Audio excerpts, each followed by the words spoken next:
जी, आप देख रहे हैं मेरा प्रोग्राम ब्रेकिंग बैरियर्स और मैं हूं आपकी होस्ट आलिया। अपने प्रोग्राम में आप सबको वेलकम करती हूं।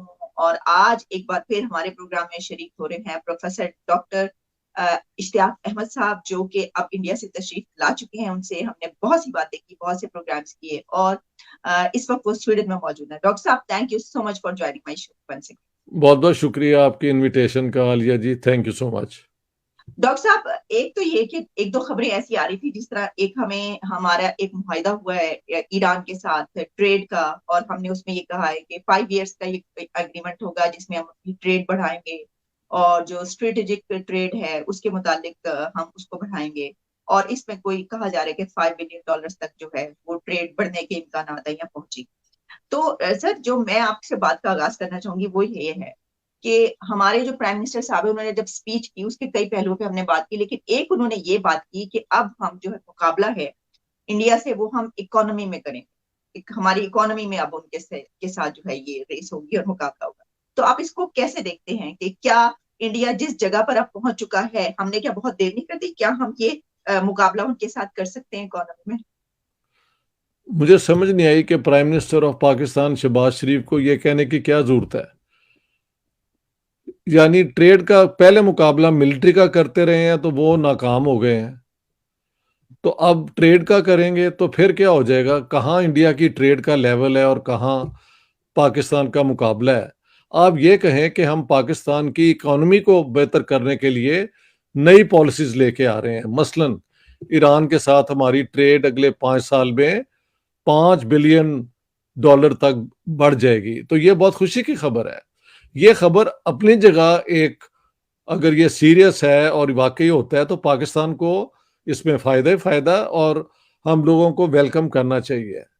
ये कहना कि ये हम ईरान से ट्रेड करेंगे क्योंकि हम इंडिया से मुकाबला कर रहे हैं, ये सिर्फ शो करता है कि ये अनप्रोफेशनल लोग हैं जिनको तवाज़न नहीं पता कि बात के अंदर, बात जब होती है तो फोकस के अंदर एक खास किस्म की जुबान, एक खास किस्म की अप्रोच होती है।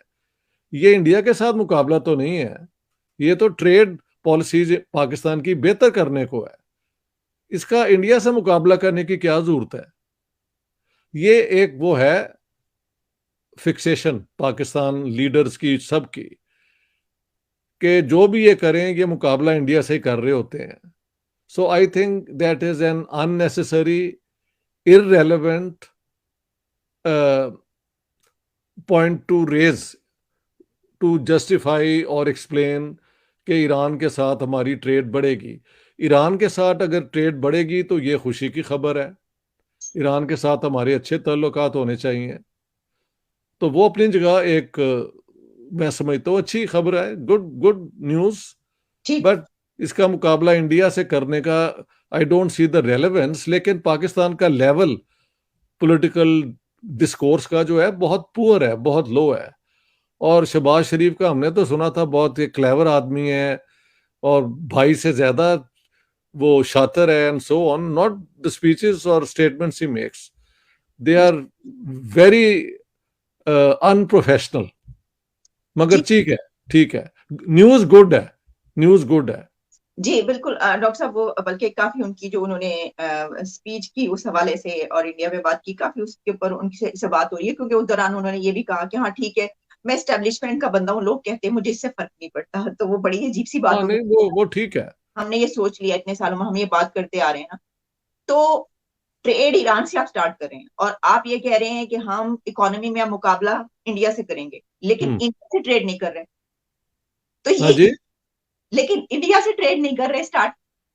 वो अब ये असल में कहना ये चाहते हैं कि हम ट्रेड इंडिया से नहीं कर रहे, हम ईरान से जो ट्रेड कर रहे हैं ये इंडिया से मुकाबला है।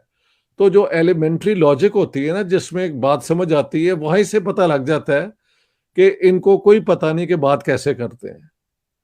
यानी इंडिया से हमने ट्रेड नहीं करनी, ईरान से कर रहे हैं तो मुकाबला इंडिया से है। Makes no sense to me, common sense के हवाले से भी, और बेसिक लॉजिक के जो रूल हैं वो भी अप्लाई नहीं करते हमारे प्राइम मिनिस्टर, ऐसे करते रहते हैं। पाकिस्तान का जो लेवल हुकूमत का हो गया है वो बहुत, वो सतही किस्म का है, इनमें कोई डेप्थ नहीं है बातों में। हम्म। मगर ठीक है, उनको यही बात करनी आती है शायद लोकल पॉपुलैरिटी इस तरह ही उनकी बनती हो. I don't know why do they have to make nonsensical statements, but they do all the time. जब हम बात करते हैं हमारे जिस तरीके से अब कुछ ऐसे एग्रीमेंट्स हो रहे हैं, मुआहदे हो रहे हैं, लेकिन इसमें जब ईरान की बात आती है तो पाकिस्तान और ईरान और इंडिया और ईरान को जब हम देखते हैं तो उनकी, मैं देख रही थी अभी 2022 में जो मुझे उनकी नजर आई है, वो 2.5 बिलियन डॉलर्स कहा जा रहा है 2022 में, तेहरान टाइम्स में मैं देख रही थी, उसमें उनकी है ट्रेड, यानी एक साल के अंदर उनकी इतनी है. अच्छा, इसके अलावा आप जानते हैं सर, हम कई मतलब बात भी कर चुके हैं कि वहां पे चाबहार जो है उनकी पोर्ट, उस हवाले से वो सारे उनके जो रिलेशन है, आप नहीं समझते कि उन्होंने चाहे वो अफगानिस्तान हो, चाहे वो ईरान हो, हमारे जितने भी और इस रीजन में नेबरिंग कंट्रीज हैं, उन्होंने तो बहुत वो आगे पहुंच चुके हैं इसमें ताल्लुकात में और अपनी ट्रेड में. और जहां पर हमारी, हम कहते हैं कि मुस्लिम उम्मा और बरादराना ताल्लुकात हमारे बहुत पहले होने चाहिए थे, हमने बहुत ही देर में ये सोचा और हम बहुत पीछे रह गए इसके अंदर. क्या आप भी ऐसा समझते हैं? बिल्कुल समझते हैं, और बात यह है कि अभी तो ऐलान ही हुआ है ना. जी. ऐलान तो ये भी हुआ था कि सेपेक आएगा तो पता नहीं पाकिस्तान में हम इलेक्ट्रिसिटी एक्सपोर्ट कर रहे होंगे, और लोग कह रहे हैं जी गर्मियों के अंदर 8-8 घंटे बिजली नहीं आ रही थी. तो ये हमारी बातें, लिफाजी की गेम तो हम बड़ी अच्छी खेलते हैं. और ईरान के साथ जब ट्रेड होगी तो अच्छी बात होगी अगर वाकई 5 बिलियन का होता है. जैसे आप बता रही हैं, इंडिया का तो एक साल में 2.5 बिलियन का हो रहा है. जी. तो there is no comparison and there is no need to say कि ये इंडिया से मुकाबला हम यूं करेंगे वो करेंगे. आप अपना अपने मुल्क को चलाएं यार. आप किसी से मुकाबला करने की बजाय अपने मुल्क के इंटरेस्ट में बात करें तो ये अच्छी बात है. हम्म. इंडिया ने हर जगह पे अपने बांग्लादेश से, श्रीलंका से रिलेशन अच्छे कर लिए हैं. अफगानिस्तान से भी लगता है कि उनके अलावा जो रिलेशनशिप है वो ठीक ही नजर आ रहा है, जा रहा है. और ईरान से तो उनके बहुत अच्छे रिलेशंस हैं. So I don't know why the prime minister of Pakistan had to make such, यानी पॉइंटलेस किस्म की स्टेटमेंट है. हमें ऐसा लग रहा था कि पाकिस्तान और अमेरिका जो है बिल्कुल अलग हो चुके हैं, अलहदा हो चुके हैं, लेकिन अब एक पब्लिश हो रहा है और वो ये है कि कुछ इस तरह का एग्रीमेंट हुआ है कि अमेरिका जो है वो जो आप कह सकते हैं कि मिलिट्री, यानी कि एक अलायंस तो नहीं, लेकिन जो इमदाद है वो जारी रहेगी, और इस तरह की कुछ हमें देखने को मिली है. तो क्या आप समझते हैं कि हम जो है वो अभी चाइना के साथ खड़े होने के बावजूद, यानी अपना सारा इस तरफ डालने के बावजूद बर्डन, हम अमेरिका से पहले की तरह के ताल्लुकात रख सकते हैं? सर, क्या ऐसा पॉसिबिलिटी है? अमेरिका का भी इंटरेस्ट है कि बिल्कुल पाकिस्तान हाथ से ना निकल जाए. तो उसमें क्या तरीका होता है कि आप मिलिट्री डिपेंडेंस पाकिस्तान की कायम रखें किसी तरीके से, और कोई इकोनॉमिक एड भी इधर उधर किसी हवाले से देते रहें, वरना पाकिस्तान के पास फिर कोई चॉइस नहीं रह जाती कि वो जाके अमेरिका अपना सिर्फ चीन की गोद में बैठ जाए. और वो जो जियो पॉलिटिक्स होती हैं, बैलेंस ऑफ पावर की पॉलिटिक्स होती हैं, तो ये जो सुपर पावर्स, ग्रेट पावर्स हैं, वो हर एक को अपने साथ रखने की सियासत करती हैं. तो अमेरिका यूं कर रहा है, क्या चाइना बहुत नाराज हो जाएगा? ये पाकिस्तान के रूलर्स को पता है कैसे बैलेंस करना है. समझ गई आप? अब देखेंगे how they will manage it. So but this is not कोई ऐसी बड़ी बात नहीं है कि अमेरिका अब कोई मिलिट्री एड देगा. Military aid to Pakistan means dependence of Pakistan again returns to the American in some way. और वो है भी. हमारी कई चीजें जो हैं, जहाज जहूज, वो अमेरिका से आए हुए हैं ना, F-16 और ये और वो. तो डिपेंडेंस तो अमेरिका में के पास है हमारी. सो उसको महल अमेरिका जो है, they don't want completely to let go of Pakistan. Pakistan को जब वो चाहें अपना जो काम करवाना होता है करवा लेते हैं.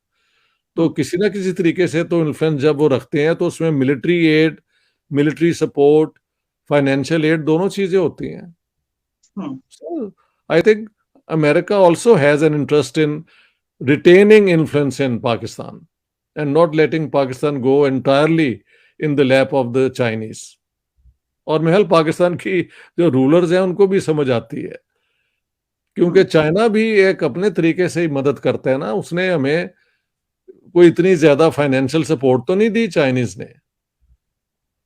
जब अमेरिका से जब मिला करती थी तो बहुत ज्यादा मिलती थी एड। हाँ जी। वो तो उन्होंने तो ये किया कि वो कर्जा रोल ओवर कर दिया, और मतलब कोई कर्जे की माफी या इस तरह नहीं है, इस माफी तरीके मुफी नहीं चाइना से मिलती, not that I know of. हाँ। हम्म।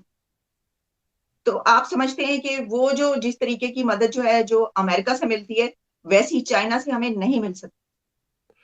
नहीं, फिलहाल तो कभी नहीं मिली उस तरह की। अमेरिका से जो एड मिला करती थी उसी से पाकिस्तान चलता रहा है इतने साल। हम्म। ज्यादा डॉलर तो अमेरिका से ही आते थे ना, और ये अमेरिका की सर्विसेज भी करते रहे हैं। अफगान जिहाद भी इन्होंने किया, फिर वॉर ऑफ टेरर में भी माल बहुत लगा पाकिस्तान को। और ये बाद में जो टेररिज्म अफगानिस्तान में हुई, ये वो अमेरिका का इन्फ्लुएंस यहाँ पे भी इम्पोर्टेंट है, अमेरिका को यहाँ पे अपना इन्फ्लुएंस रखने के लिए। तो अगर वो कोई मिलिट्री एड दे रहे हैं, वो विद इन द फ्रेमवर्क ही होगी कि कितना पाकिस्तान के ऊपर प्रेशर या इन्फ्लुएंस उनका कायम रहे। वैक्यूम तो नहीं ना वो क्रिएट कर सकते कि वो पाकिस्तान को छोड़ जाएं, हम्म। क्योंकि कोई ब्रेक ऑफ तो नहीं हुए हमारे diplomatic relations with the American. बल्कि अभी भी जो हमारे सारे ये जो है एलीट है, उसके सारे घर, बिजनेसेस, ये वो कौन था, बाजवा, आसिम बाजवा, जिसकी वो वहां पे वो फूड चेन की वो कंपनी है, ये सारों का जो इंटरेस्ट है वो तो अमेरिका के अंदर ऑलरेडी है। हम्म। जो हमारी रूलिंग एलीट है, हम्म। चाइना के अंदर तो जाके इन्होंने अपने रैंच नहीं ना बनाए हुए, ऐसे ही है। वो तो सारा अमेरिका में है। हम्म। सो पाकिस्तान की रूलिंग क्लास की भी लीनिंग बेसिकली तो अमेरिका की तरफ ही है। चाइना उनकी मजबूरी है इंडिया के साथ वो बैलेंस रखने के लिए, ऐसे है। ठीक। अच्छा सर, एक और खबर इसके बीच में आई, उसके पर भी बड़ी बात होती रही। वो ये है कि हम ये तो बात करते हैं, मतलब इससे ना मुनाफकत का पता चलता है। अब पता ही देखें, आपको पता है कि हम इसराइल से ताल्लुकात के मुतालिक जो हमारे क्या वो रहते हैं ना, हमारे यहाँ पे तो गुनाह का तस्वुर होता है ना, वो तो आफत आ जाती है। हुकूमत की तरफ से बाकायदा स्टेटमेंट्स जारी होती हैं कि नहीं नहीं, हमने तो कोई ऐसी बात ही नहीं की, हम तो ताल्लुकात कायम।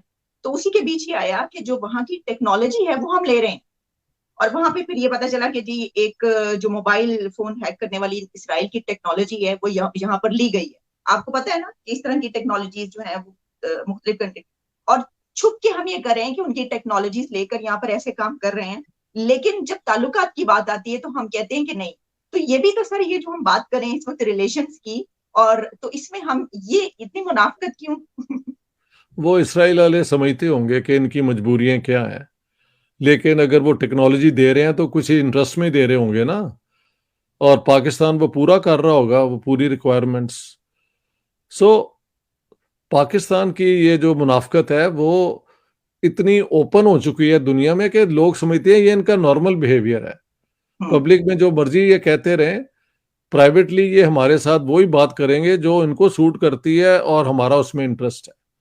ये Pakistan is too exposed for its hypocrisy, double moral, ये वो। महल एक अमेरिकन कोर्ट में ही कहा गया है कि the Pakistanis are willing to sell them, it's on the record. तो ये हाल है वेस्ट के अंदर हमारी क्रेडिबिलिटी का।